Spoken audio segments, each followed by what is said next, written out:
बच्चों, आज हमने आपकी जो सबक आपका चल रहा था वो तख्ती बे की तख्ती थी हमारी मुरक्कबात की, वो चल रही थी। तो आज हम बे के साथ कुछ चंद अल्फाज जो बे के साथ जोड़ के लिखे जाते हैं वो हम लिखेंगे। तो आप उनकी अच्छी तरह प्रैक्टिस कर लीजिए। बे के साथ बे को अलिफ के साथ बे अलिफ बा और आगे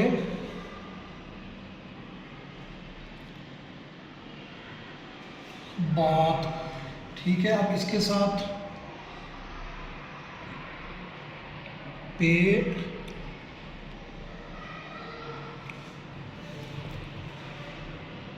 पे अलिफ पा। ठीक है, इसके साथ दूसरा ये है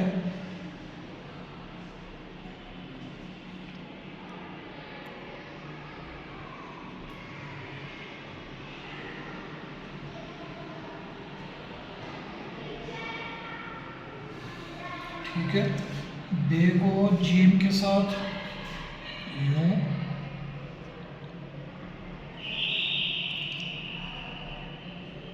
ये बे और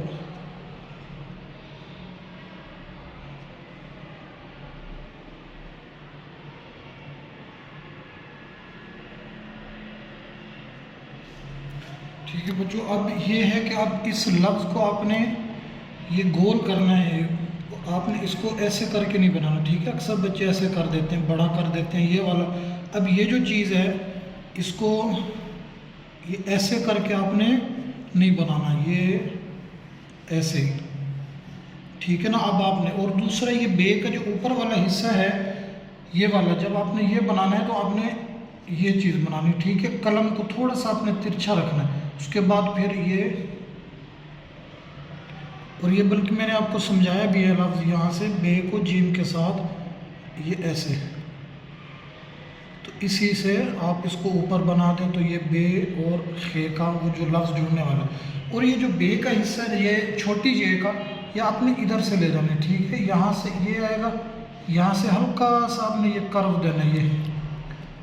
ये कर्व देने के बाद आपने ये छोटी ये को नीचे से बनाना है। ठीक, अब ये नहीं है कि आप इसको ये ऊपर वाला हिस्सा छोटा बना के इसको बड़ा, इतना बड़ा जो आपने छोटी ये को ऐसे आपने नहीं लिखना है। ठीक है, तो ये आज आपके 5 हरूफ, आप इनको देखना है, देखने के बाद आप इनकी नशर करें और इनको अच्छे तरीके से लिखने की कोशिश करें। अल्लाह हाफ़िज़।